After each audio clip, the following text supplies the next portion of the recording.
안녕하세요.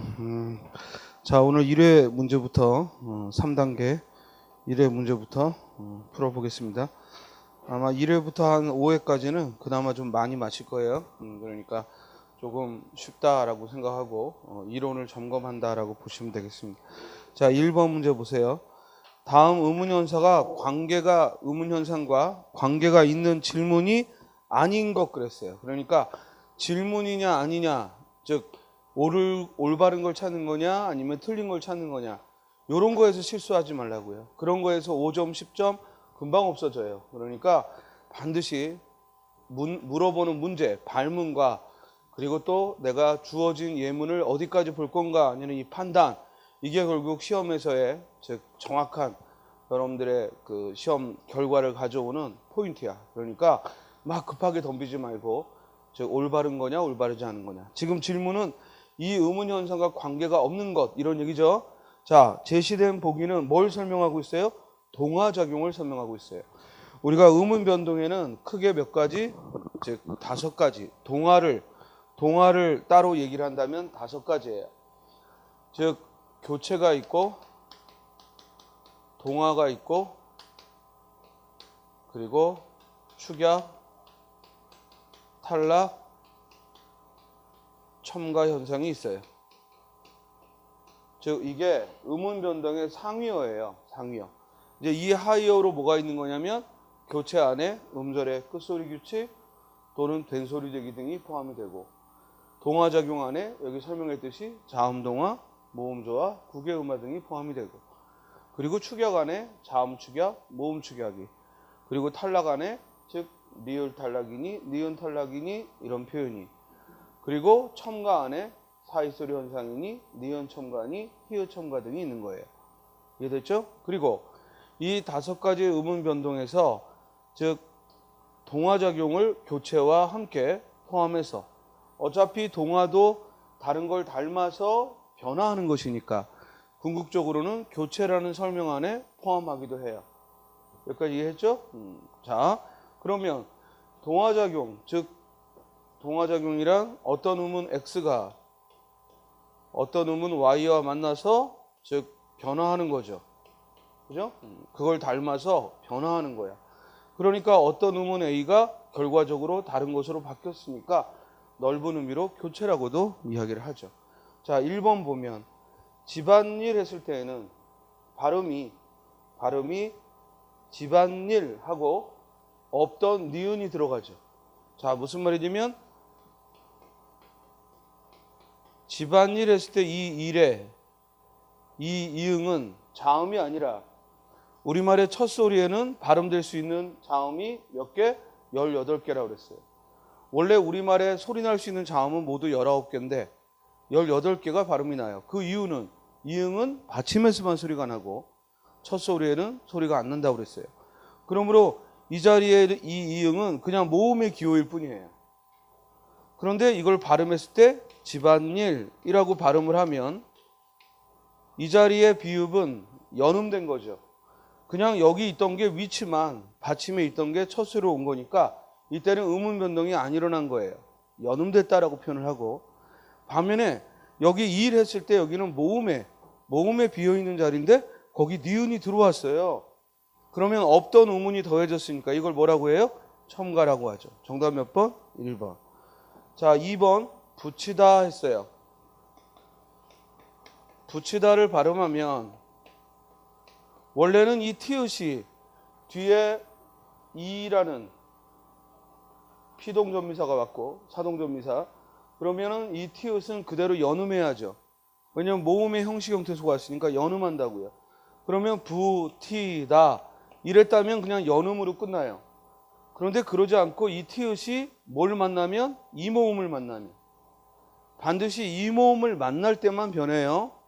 그러면 구개음 뭐로 변해요? 시읒으로 바뀌는 거예요. 그래서 최종적으로 구개음화가 일어나죠. 결국 구개음화란 디귿이나 혀끝소리 디귿이나 티읕이 이모음을 만나서 구개음 지읒 치읒으로 바뀌는 걸 구개음화라고 하고, 그럼 결과적으로 즉 티읕이 치읒으로 음운이 교체됐죠. 바뀌었고 대신 이모음을 만날 때만 티읕이 치읓으로 바뀌었으니까 국외음하다라고 하고 동화작용이 일어난 거죠. 되죠? 그 다음 3번에 권력이라고 했어요.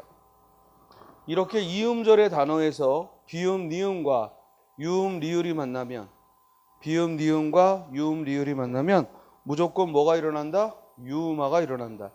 즉 권력하고 리을, 리을로 변화가 일어나요. 그러니까 이때는 비음, 니은이 리을로 바뀌었으니까 뒤에 있는 유음의 영향을 받아 바뀌었으니까 동화작용이고 역시 넓은 의미로 교체가 되는 거죠. 다음 4번에 먹는다 역시 즉 안울림 소리 기억이 뒤에 비음, 니은을 만나서 결국 비음, 이응으로 먹는다 하고 변화가 일어났고 이때 이응은 모음이 아니라 뭐다? 자음이다. 따라서 기억이 자음, 이응으로 바뀌었고 이는 뒤에 오는 비음의 영향을 받아 일어났으므로 자음 동화 그 중에서도 비음하고 역시 동화작용에 속합니다. 그렇죠? 정답은 몇 번? 1번. 다만 주의할 건 이 동화작용에는 이렇게 다른 음을 만났을 때 즉 음운이 바뀌는 걸 동화작용이라고 하는데 여기에 된소리 되기 예를 들어 된소리는 어떤 경우에 일어나냐면 앞에가 안울림 소리가 왔을 때 뒤에 오는 말은 반드시 된소리가 일어나요. 그럼 예전에 이 된소리가 일어나는 건 뭐라고 공부했냐면 비읍에 비읍이 더해져서 첨가라고 예전에 학자들은 그렇게 설명을 했지만 지금은 그렇게 보지 않고 쌍비읍을 하나의 음운으로 보는 거예요. 비읍과 비읍이라는 두 개의 음운이 결합됐다고 보지 않고 하나의 음운, 즉 비읍과 쌍비읍이라는 각각의 대등한 음운이라고 본다면 즉 비읍의 자리에 쌍비읍이 왔으니까 자리가 비읍이 쌍비읍으로 바뀌었으니까 교체다라고 했어요. 그래서 된소리 되기는 교체 현상이다라는 거 한 번 더 강조를 합니다. 된소리 되기는 즉 교체 현상에 포함을 한다라는 거 주의하기 바랍니다. 알겠죠? 그리고 어떤 설명을 하더라도 예사 소리가 된소리가 됐을 때 첨가라는 표현을 쓰면 무조건 틀린 거예요. 첨가가 아니라 즉 예사 소리가 된소리로 바뀐 거다 이렇게 이해를 해야지 첨가라는 표현을 쓰면 안 된다라는 거 주의하시기 바랍니다. 그렇죠? 다음 2번 문제 봅니다. 표준어 문제는 당연히 그냥 맞춰야 되는 거예요. 시험장 가서 표준어를 마주했을 때 당황한다거나 또는 실수한다거나 하면 국어 시험만 놓고 본다면 절대 성공하기 힘들어요. 표준어는 무조건 합격할 사람이라면 마치고 들어가야 되는 문제예요. 그러니까 시험 보기 전까지 항상 표준어나 한글 맞춤법의 예들은 계속해서 반복하고 또 자기가 자주 실수하는 것들은 꼭 표준어 규정을 한 번 더 보면서 실수하는 것들을 반복해서 보는 거예요. 반복해서 눈에 익혀야지 자꾸만 이론적으로 따져서 거기에 끼워 맞추려고 하지 말고 일단은 맞다 그르다라는 건 감각적으로 할 수 있는 수준이 돼야 돼요. 봅시다. 1번 간지럽히다가 본래 비표준어였지만 간지리다만 표준어였지만 간지럽히다가 추가됐어요. 심이 지금 2번 문제는 모두 새롭게 추가된 것들만 즉 주로 모았어요. 그러니까 여러분들 2012년도부터 추가된 표준어가 4번 있었어요. 그 4번에 나와 있는 단어들이 아마 올해 시험에 가장 많이 나올 거예요. 그러니까 표준어 규정의 원래 단어들도 중요하지만 특히 추가된 단어들 놓치지 말고 반드시 추가된 단어들 즉 한 번에 한 20개씩 발표했으니까 모두 합쳐봤자 100여 개예요. 그 추가된 단어들 주의해서 더욱더 관심을 갖기 바랍니다. 됐습니까? 자, 또 모짜리 하는 말을 우리 매라는 말을 써서 매짜리라고 쓰는 것도 허용을 했고요. 또 우리 흑담이라는 한글로 흑담이라고 표현하는 것 그리고 한자로 토담이라고 하는 것 역시 복수 표준어로 허용을 했습니다. 다음에 3번에요. 원래가 허접 쓰레기 두 번째 거였는데 즉 사람들이 하도 이걸 허접 쓰레기 하니까 허접 쓰레기가 새롭게 추가됐죠. 그러니까 지금 1번과 2번, 3번, 4번에 나와 있는 얘들은 표준어 규정에는 없죠. 표준어 규정에는 하나의 단수 표준어로만 나왔던 거고 추가된 표준어로서 그 전까지는 비표준어였던 것이 표준어가 된 거니까 특히 추가된 표준어에 더욱더 유념하면서 공부하라 이 얘기예요. 이해했어요? 자, 그 다음 따라서 허접쓰레기가 허섭쓰레기에 추가되는데 조심할 건 허섭쓰레기는 예사소리로 쓰지만 허접쓰레기는 된소리로 표기한다는 것도 즉 주의하기 바랍니다. 그 다음 맨날과 만날도 원래 표준어가 만날이죠. 만날이 표준어인데 우리가 이걸 자꾸 맨날 하니까 그럼 맨날도 표준어로 하자. 그래서 둘 다 표준어고요. 세간살이와 세간도 역시 복수 표준어로 세간 또는 세간살이 모두 허용하고요. 복숭아뼈, 복사뼈 마찬가지. 복사뼈라는 표준어에 이걸 우리가 복숭아뼈 하니까 복숭아뼈를 추가해서 둘 다 쓸 수 있고 쌉싸래하다가 표준어인데 쌉싸름하다도 역시 추가해서 쓸 수 있어요. 그런데 남사스럽다라는 말은 비표준어였다가 표준어로 추가되는데 원래 표준어가 남우세스럽다인데 그 세자가 이가 아니고 뭐예요? 이예요. 그래서 남우세스럽다가 틀렸어. 이와 어이 뭐 거기서 거기죠라고 하지만 시험에서는 그게 맞다 틀리다를 정해요. 특히 모음에서 어이와 이의 발음은 우리가 구별도 힘들고 그러므로 그게 어이를 써야 되는지 아이를 써야 되는지는 시험에서 매우 중요한 요소입니다. 한글 맞춤법으로도 중요하고 이런 표준어 규정에서도 항상 어이와 아이 주의해서 보기 바랍니다. 알겠어요?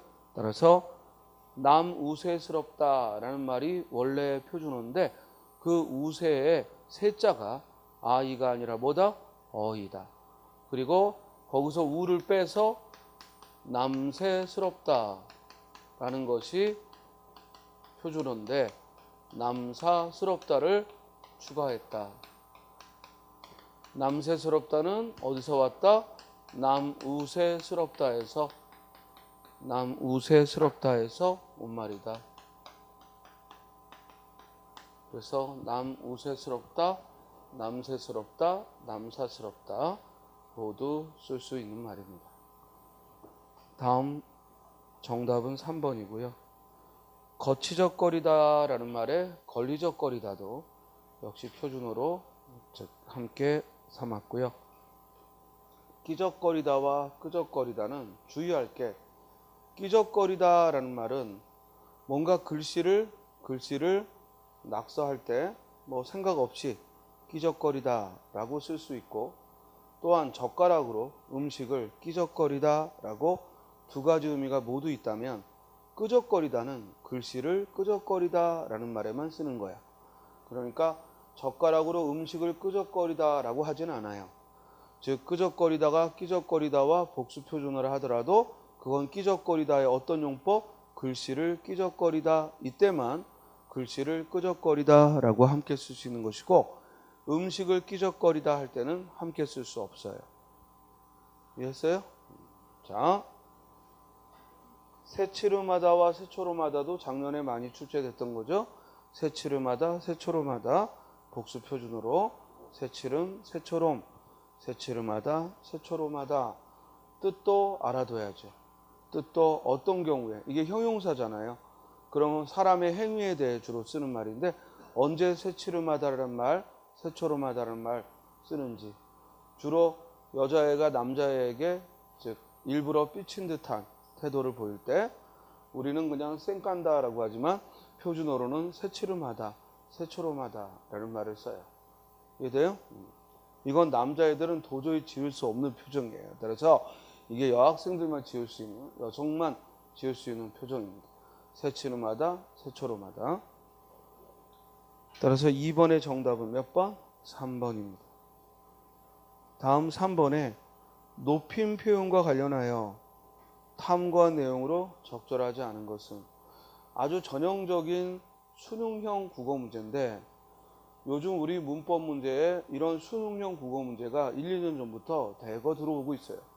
공무원 시험은 높임을 묻는데 이런 식으로 어떤 자료를 주고 높임의 종류를 묻는 건 별로 좋아하지 않던 출제 경향인데 우리가 출제하는 사람들이 고등학교 국어 선생들이니까 아무래도 이 국어 문법 문제에 이런 수능형 국어 문제가 반영이 돼요.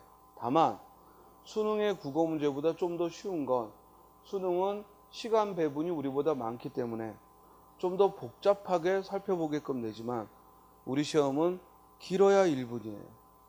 아무리 긴 글도 1분이고 아무리 어려운 글도 1분 안에 해결하게끔 내도록 출제 방침이 정해져 있기 때문에 보다 단순하고 보다 해결은 간단해요. 그러니까 여러분들이 복잡하게 생각하지 말고 간단하게 접근을 하고 대신 이런 문제는 최소한의 시간이 필요한 게 뭐냐면 1, 2, 3, 4를 모두 검토해야죠. 그러면 먼저 선택지 1번을 보세요.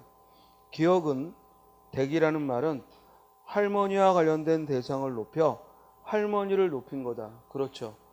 할머니가 높여야 될 사람이니까 할머니 집이니까 집 대신에 뭘 쓴 거야? 댁이라는 어휘를 쓴 거예요. 자, 여기서 또 하나 알아둘 거. 높임의 종류는 주체 높임, 객체 높임, 상대 높임이 있지만 높임의 방법에는 두 가지가 있죠. 높임의 방법.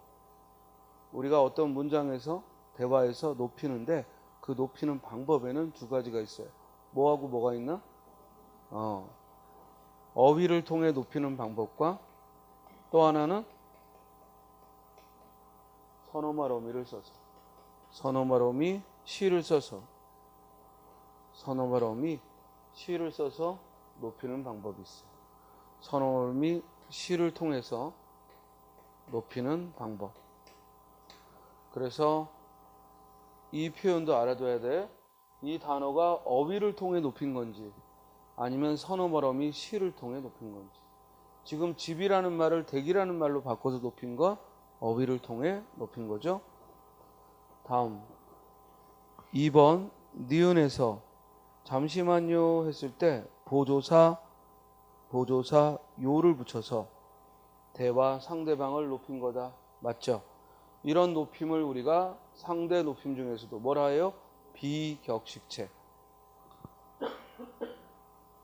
상대 높임 안에서도 비격식체다. 상대 높임에서 비격식체의 표현은 요를 붙이면 높임, 요를 빼면 낮춤. 이는 듣는 이 청자, 상대방을 높인 거죠. 3번 디귿은 주격조사 깨서를 사용하여 할머니를 높인 거다. 맞죠? 할머니라는 사람이 높여야 될 대상이니까 주격조사 깨서를 쓸 수 있고 다음 리을은 모시게 되어 영광입니다 했을 때 모시다는 특수 어휘를 사용하여 모시다라는 특수 어휘를 사용하여 할머니를 높인 거다라고 했는데요.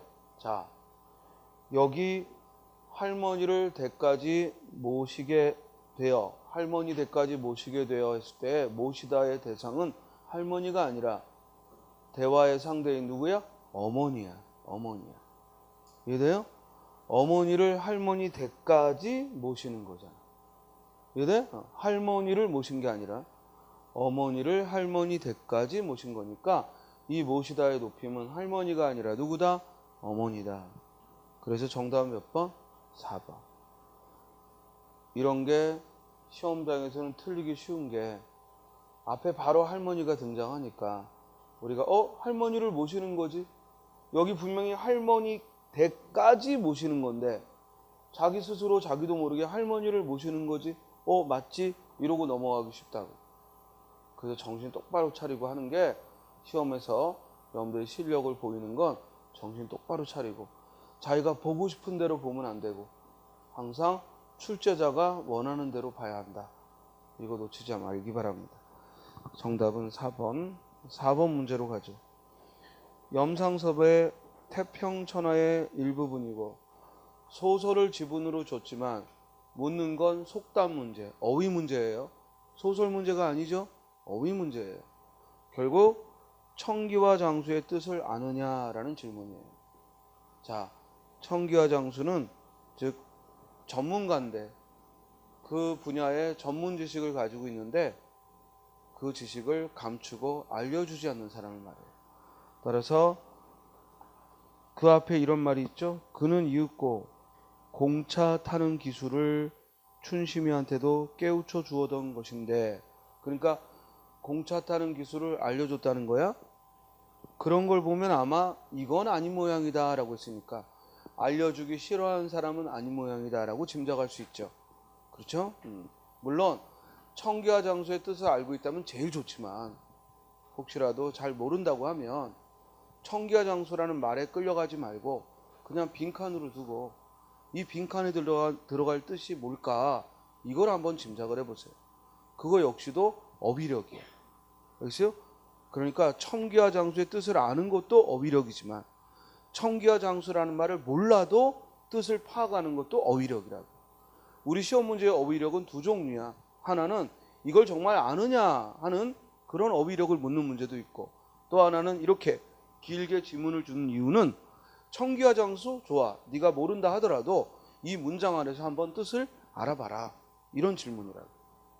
그러니까 지문을 길게 주고 밑줄 친 말을 물었을 때는 그 낱말이 모른다 하더라도 당황하지 말고, 그리고 그 낱말에 아예 관심도 두지 말고 그냥 문장에서의 문맥을 보라고.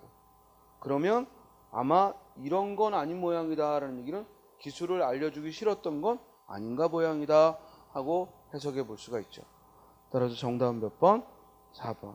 절대로 고집센 사람이나 청렴한 사람이나 남을 속이는 사람이라는 의미는 문맥에 어울리지 않죠. 그러므로 4번, 즉 비법이나 기술을 알려주지 않는 사람은 아닌 모양이다 라고 하는 것이 더 매끄럽다는 거예요. 그리고 지금 문제집에 선생님이 몇몇 소설들을 지금 일부러 넣어놨는데 그건 이유가 뭐냐면 줄거리를 알아두라는 거예요. 지금 여기 태평천하를 넣어놨으니까 적어도 태평천하를 읽어보라는 게 아니라 태평천하의 뭐는 알고 가라고, 줄거리는 알고 가라는 얘기예요. 알겠죠? 그래서 태평천하를 검색하면 줄거리가 아주 수십 개가 나올 거니까 그 중에 아무거나 하나 검색한 데에서 줄거리를 찾아서 여러분들이 스스로 줄거리를 읽고 다시 또 요약을 하세요. 그렇죠? 요약을 할 때는 굳이 문장으로 안 해도 좋아. 그림처럼 요약해도 좋다고. 알겠어요? 태평천하의 중심인물이 윤직원 영감, 또 그 아들, 또 그 손자, 그죠? 그리고 이 글은 어떤 사건을 주로 다뤘는지, 그리고 그래서 주로 배경이 어떤 시대를 배경으로 했는지, 그러면 줄거리만 봐도 태평천하라는 이 제목이 어떤 제목이다? 반어적 제목이다. 실제로 태평천하라 쓴 게 아니라 윤직원 영감이 말하는 태평천하는 어떤 세계다? 일제강점기야. 그리고 그 등장인물은 그 친일파야. 소위 말해 친일파고, 친일파가 바라봤을 때는 이 세계는 뭐야? 태평천하인 거야. 그러나 그 소설을 읽는 우리 독자들 입장에서는 그것은 태평천하일 수가 없고, 작가 역시 그런 인물을 두둔하기 위해 쓴 건 아니죠. 주로 최만식은 풍자의 작가고, 그리고 판소리 사설체를 써요. 판소리 사설체의 풍자 작가야. 그러니까 최만식의 소설의 주인공은 실제로는 뭐야? 욕을 먹어야 될 사람이고, 그리고 그 주인공이 나무라는 사람은 오히려 칭찬받아야 할 사람인 이런 경우가 대부분이죠. 치숙도 그렇고 태평천하도 그렇고 논이야기도 그렇고. 그래서 논이야기, 치숙, 태평천하 모두 유사한 주제의식과 소설 기법을 쓰고 있어요. 다시 한번 치숙, 논이야기, 태평천하 셋 다 줄거리 파악해 두세요. 지금 속으로 좀 지가 정리해서 알려주지 왜 우리 보고 하라냐 하겠지만, 줄거리를 읽는 것 자체가 공부라고. 그리고 수업 끝나고 가면은 네가 공부를 해야지. 알겠어요? 선생님이 떠먹여준 것만 받아들여 하지 말고, 선생님이 알려주는 건 이 시간으로 충분하고 이제 다른 시간은 스스로 찾고 스스로 즉 노력을 해야죠. 그게 또 오래 기억에 남아요. 알겠죠? 그리고 공부가 덜 지루해지고, 아무리 좋은 말도 듣기만 하면은 머릿속에 오래 안 남아요. 스스로 고생하면서 겪어야 그게 남는 겁니다. 자, 따라서 청기와 장수는 어떤 기술을 알고 있는데도 잘 알려주지 않는 사람을 청기와 장수다라고 합니다. 5번 문제로 가죠. 밑줄 친 부분의 발음이 적절한 것. 발음 문제를 냈을 때에는 어떤 문법 현상을 물어보는 게 아니고, 발음 문제를 물었을 때는 절대로 머리로 풀면 안 된다고 그랬어요. 아까 1번 문제처럼 문법 현상을 물을 때는 머리로 풀어야 돼요. 지식으로. 그러나 발음 문제를 물었을 때는 먼저 그냥 몸으로 풀어야 돼요. 알겠어요? 자, 1번 자연스럽게 읽어봐요. 뭐야? 밭을. 틀렸죠? 밭을 하고 티읕이 연음돼야죠. 티읕이 치읕이 되는 건 언제 그렇다고? 이모음이 올 때만. 뒤에 이모음이 올 때만, 밭이 하고 이모음이 올 때만 국외음화가 일어나고 연음해야죠. 2번 읽어볼까요? 빚을. 연음해야죠. 지읒이 시옷으로 바뀔 리가 없죠. 빚을. 3번 읽어봐요. 협의. 정답이죠. 이 의모음은, 두 번째 음절의 의모음은 의로도 소리나고 이로도 소리나는데, 의로도 소리나고 이로도 소리나는데, 앞에 받침이 연음되니까 의모음에 연음되거나 이모음에 연음되므로 두 가지 발음이 모두 가능하죠. 협의도 가능하고 또 모두 가능해요. 협의도 가능하죠. 그래서 협의 두 가지 모두 가능합니다. 따라서 5번의 정답은 몇 번? 3번. 4번. 난 서울서부터 줄곧 그 애를 무릎에. 그렇죠? 무릎에가 아니라 뭐야? 무릎에. 이 무릎을 뒤에 조사가 없이 읽으면 무릎이 되다 보니까 피읍 받침이 아니라 비읍으로 오해하는 친구들이 많은데, 무릎은 본래 피읍 받침이고 대표음 무릎하고 비읍으로 나를 뿐이죠. 그러나 뒤에 모음으로 시작하는 형식 형태소가 오면은 연음해야 되니까 무릎이, 무릎을, 무릎에 하고 피읍으로 발음을 해야죠. 이해됐어요? 그래서 그 애를 내 무릎에 앉히고 갔다. 무릎에가 아니라 무릎에죠. 자, 6번 문제 봅니다. 밑줄 친 말은 모두 보다입니다. A에 보다, B에 보다, C에도 보다, D에도 보다. 그런데 그 의미가 모두 약간 달라요. 그럴 때 그 의미를 잘 찾아낸 것이 아닌 것을 묻는 거죠.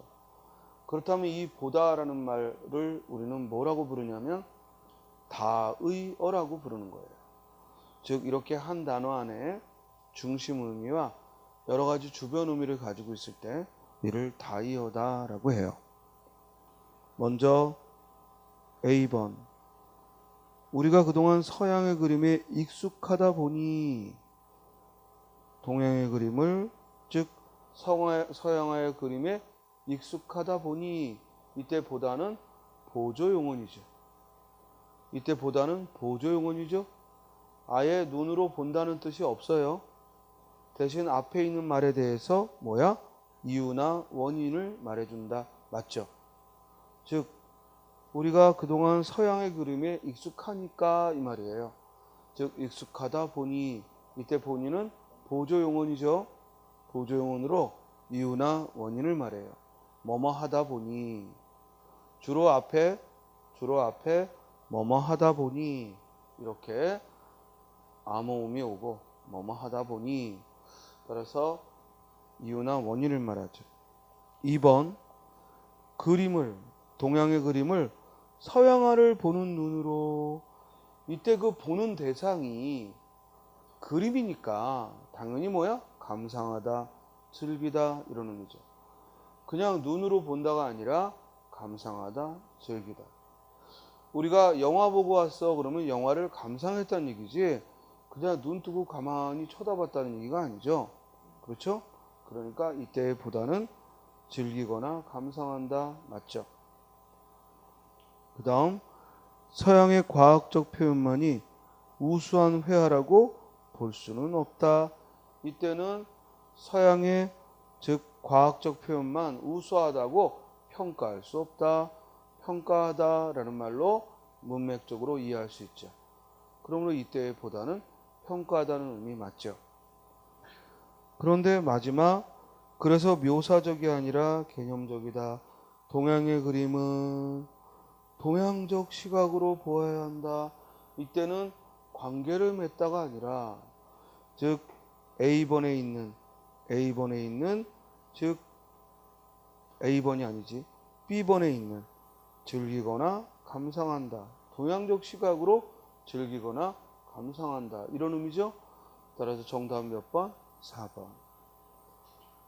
충분히 풀 수 있는 문제입니다만 시험장에서 조급해하지 말고 침착하게 즉 무조건 나오는 유형의 문제야. 그렇죠? 그러니까 어떤 쉬운 우리말을 주고 그 말이 문맥에서 다양하게 쓰일 때 그걸 유사한 말로 바꿔보고 반드시 문장을 봐야지 단어만 보고 즉 판단하지 마시고 문장을 보고 천천히 접근을 해보면 되겠습니다. 자, 7번 문제로 가죠. 희곡, 즉 꼭두각시 노름이라는 전통극이죠. 자, 여기서 잠깐 우리가 알아둘 건 우리나라의 전통극은 크게 세 가지가 있는데 먼저 사람이 등장인물이 탈을 쓰고 하는 가면극이 있고 그래서 그 가면극의 대표적인 게 뭐예요? 봉산탈춤이죠. 그리고 인형을 가지고 인형을 조종해서 공연을 하는 인형극이 있어요. 그 인형극의 대표적인 게 꼭두각시 노름이에요. 그래서 꼭두각시 노름은 전통극 중에서도 인형극에 속하고 그리고 봉산탈춤은 전통극 중에서도 가면극에 속하고 그리고 무속인들의 굿을 우리가 무극이라고 해요. 무극. 그래서 대체로 전통극 하면은 즉 가면극, 인형극 그리고 무극, 무속인들의 굿을 무극이라고 해요. 그리고 좀 더 이제 이야기하는 사람들은 그림자극이라고 해서 불교에서 사찰에서 진행하는 그림자극을 또 이야기하기도 해요.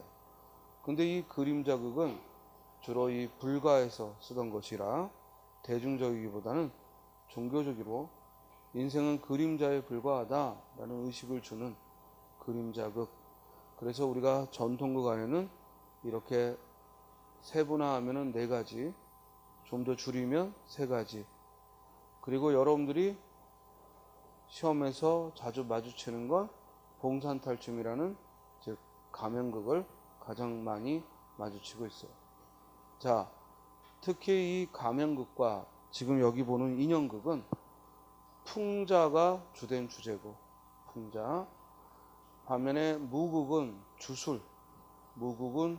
주술적인 용도로 무속인의 굿은 주술적 용도로 주로 쓰이고 그리고 그림자극은 즉 계몽의 수단으로 이 중생들을 계몽하는 수단으로 그림자극은 사용이 됩니다. 그런데 지금 질문이 이 희곡에 대한 문학적인 지식을 묻는 게 절대 아니고 그런 건 절대 시험에 안 나옵니다. 이미 희곡은 문학이라는 범주에서 많이 동떨어져서 연극영화과나 아니면 문창과나 이런 데서 많이 다루기 때문에 이 희곡은 이제 국문학의 범위 안에서 굉장히 멀어졌어요. 그러다 보니까 우리 시험에서 희곡이 출제된 적이 근 10년 동안 한 번도 없습니다. 다만 지문으로 대화의 형식을 가지고 있기 때문에 우리가 국어 능력을 물어보는 듣기와 말하기의 능력을 물어보는 문제로 이렇게 지문을 내죠. 그러니까 이런 지문들이 나왔다고 해서 희곡이 우리 학습의 주된 대상은 아니라는 것. 그리고 이 문제는 대화상의 어떤 특징을 물어보는 게 아니고 한자성어를 물어보고 있어요. 그래서 항상 여러분들은 지문이 등장하면 선택지를 먼저 봐라. 선택지를 먼저 보고 이게 뭘 묻는가 라는 시각으로 지문을 대하기 바랍니다. 무조건 지문부터 보지 말고. 자, 1번은 한자성어 청출어람은 제자가 스승보다 낫다라는 뜻이고, 부안해동은 즉 주대 없이 행동하는 것을 말하고, 그리고 금묵자흑은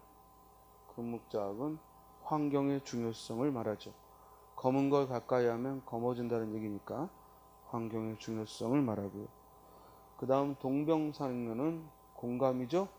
서로 아픔을 나누는, 공감하는 거예요. 자, 가로 안에 봤더니 그것도 역시 좋습니다. 자, 그러면 장단을 시작하오. 장단을 치면 동방노인이 눈을 떴다 감았다 하다가 신명에 겨워 양팔을 벌려 춤을 한번 멋들어지게 춘다. 허허, 저것 보게. 인간에 나오더니, 즉 여기서 인간은 인간 세상이죠. 인간 세상에 나오더니 동방노인도 이렇게 됐군이라는 얘기지. 그러니까 인간 세상에 나오더니 동방노인도 인간답게 행동하더라라는 얘기죠. 이건 결국 환경의 영향을 가리키는 거니까 정답은 몇 번? 3번. 금묵자옥이로군이라고 하죠. 됐어요? 그러니까 바로 다음 말에 동방사기, 동방노인이 뭐라고 하냐면 대경하여. 대경 뭐야? 크게 놀라서, 깜짝 놀라서 머리를 흔들고 소리를 지르면, 여봐라, 이게 웬 말이냐? 내가 춤을 췄단 말이냐?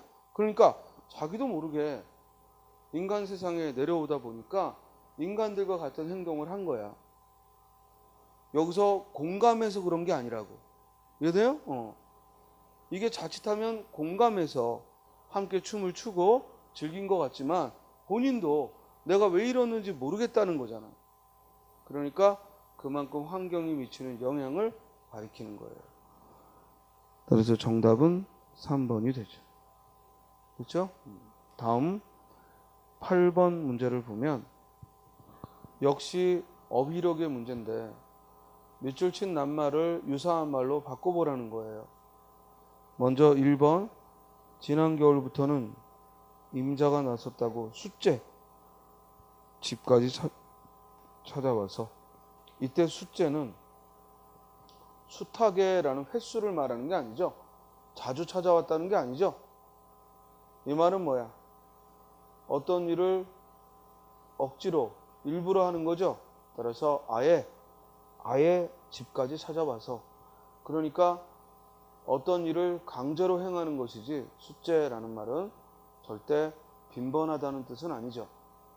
그러므로 숱하게라는 말은 적절하지 않죠. 따라서 아예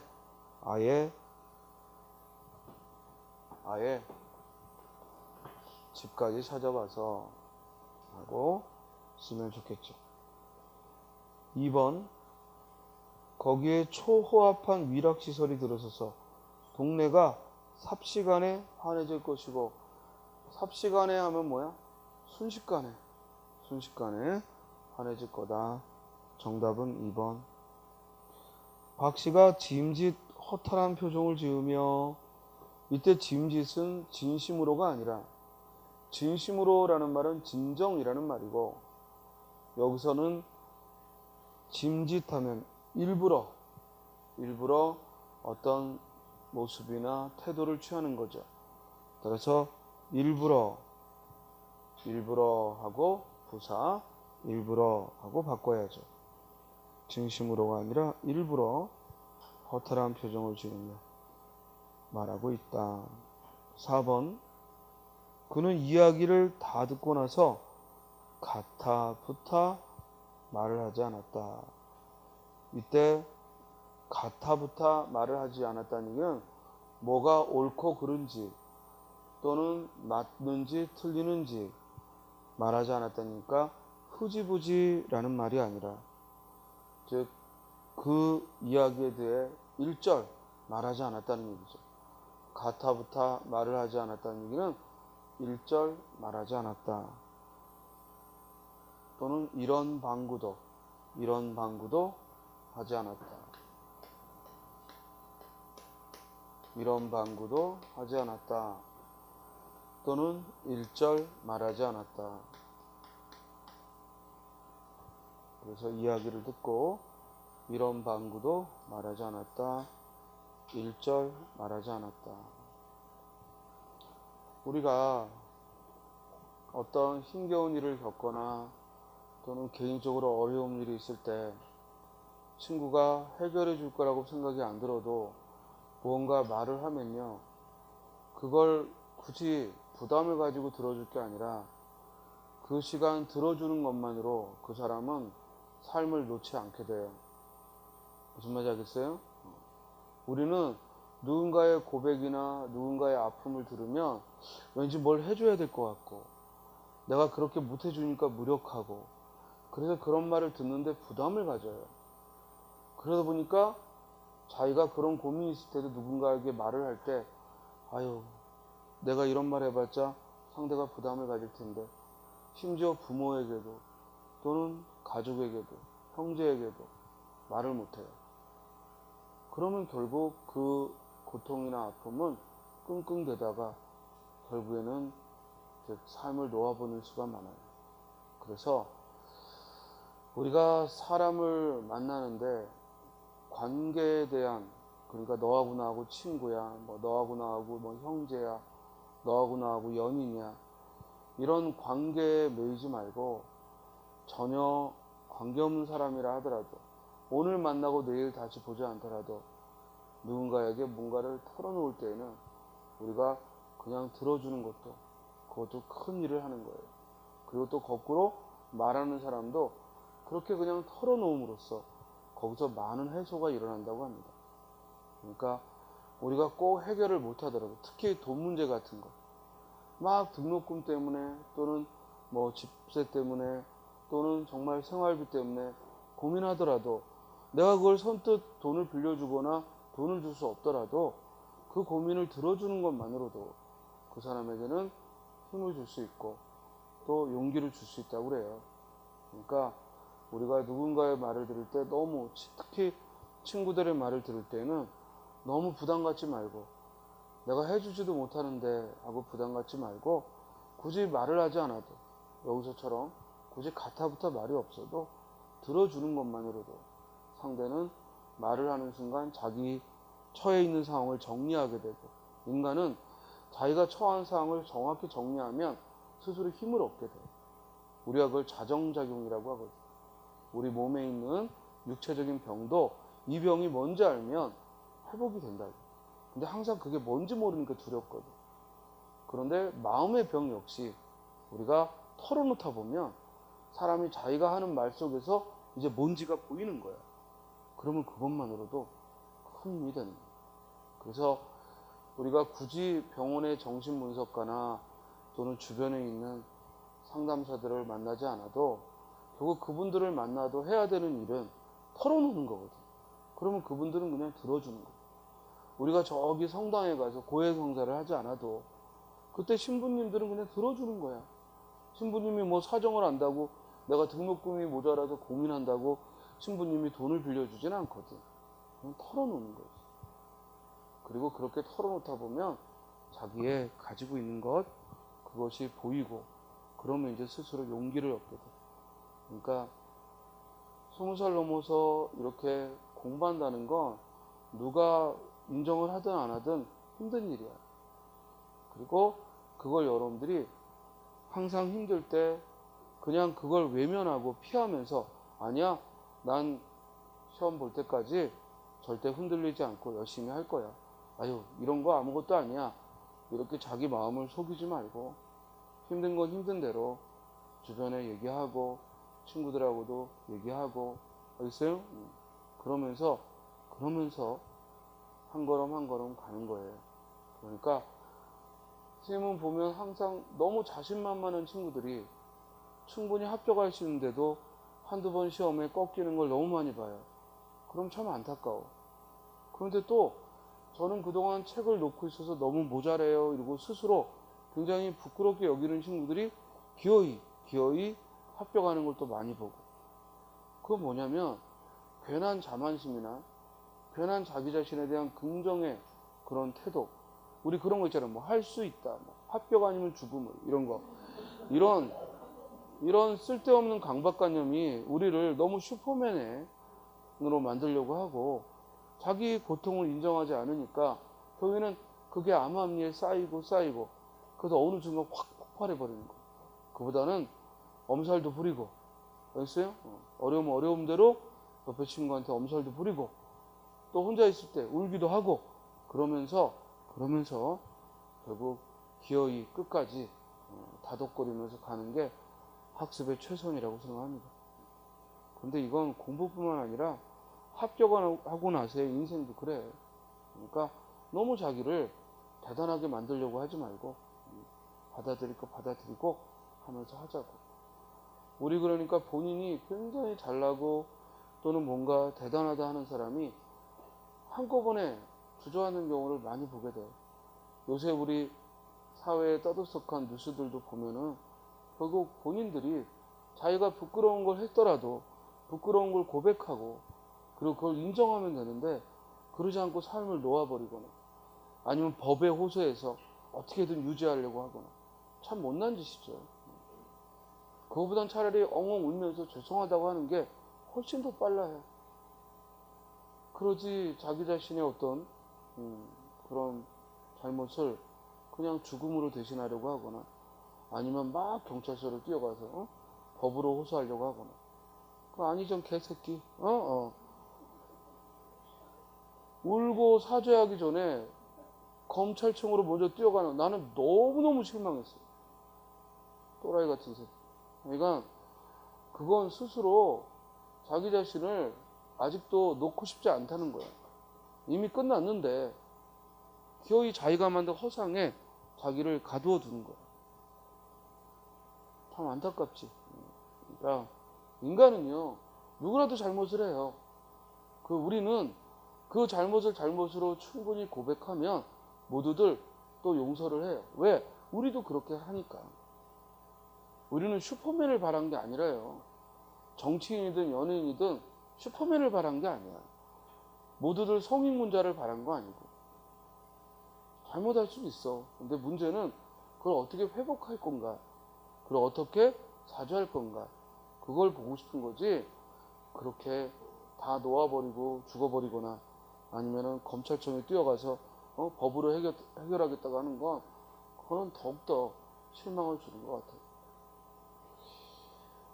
어쨌든 이 사람이라는 게 참 너무나 약한 존재인데 왜 이렇게 강한 척하면서 다들 위선을 부렸는지, 그게 정말 안타까울 뿐입니다.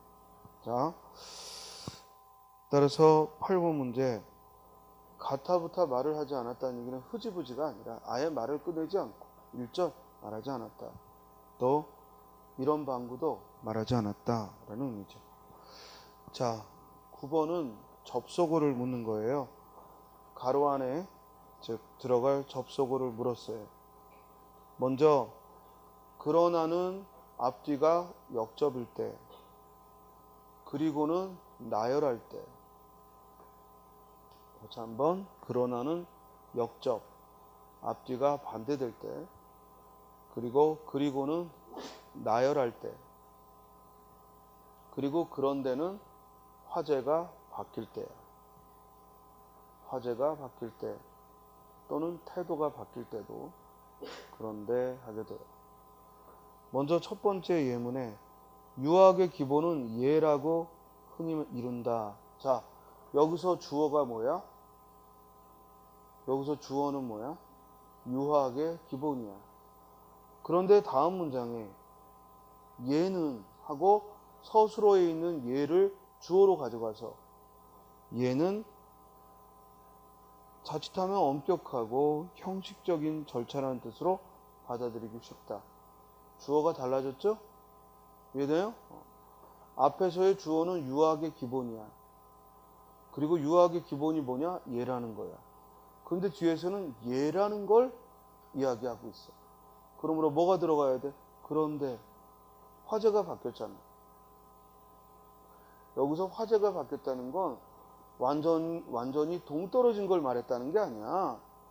그게 아니라 문장에서의 주어가 바뀌는 거야. 그 다음 니은에 들어갈 말은 따라서 얘는 형식적인 절차라고 받아들이기 쉽다. 니은의 뒤에 봤더니 공자의 진정한 뜻은 거기에 있지 않다라고 앞에 말을 부정하니까 니은에 들어갈 말은 뭐가 들어가야 돼? 그러나 또는 하지만이 들어가야지. 그렇죠? 그러면 정답은 3번 아니면 4번인데 마지막 관건은 디귿이죠. 이해돼요? 공자의 진정한 뜻은 거기에 있지 않았다. 어느 날 섭공이라는 지방관이 자기 고장에 매우 정직한 이가 있어 아버지가 남의 양을 훔친 것을 아들이 증언했다는 이야기를 공자에게 들었다. 공자는 정색을 하며 말했다. 이 말은 뭐냐면 그 말을 듣고 공자는 정색을 했다는 거야. 이해돼요? 화를 냈다는 얘기지. 얼굴 표정을 바꾸고 화를 냈다는 거야. 그러므로 그렇지만 하고 즉 앞에 말에 대해 반론을 편 게 아니라 일단 그 말이 끝나자마자 공자가 정색을 하고 말했다라고 했으니까 여기 들어갈 접속어는 저 뒤에 공자의 말까지 고려하면 안 돼요. 여기서는 앞에 문장과 뒤에 문장의 관계를 말해야 되니까 그러자라는 말이 좋겠죠. 그러자라는 말은 앞에 말이 마치자마자 이런 뜻이죠. 그 말을 듣자마자 공자는 정색을 하며 말한 거야. 우리 고장의 정직한 이는 이와 달라서 아비의 잘못을 자식이 감싸고 자식의 허물을 아비가 덮어줍니다. 그리고 정직함이 그 가운데 있어야다. 이상하지? 그럼에도 정직함이 그 안에 있어야다. 리을에서 또한 옳게 선택했음을 뒷받침해 주죠. 정답 몇 번? 4번이죠. 자, 잠깐 쉬었다가 10번으로 갑시다.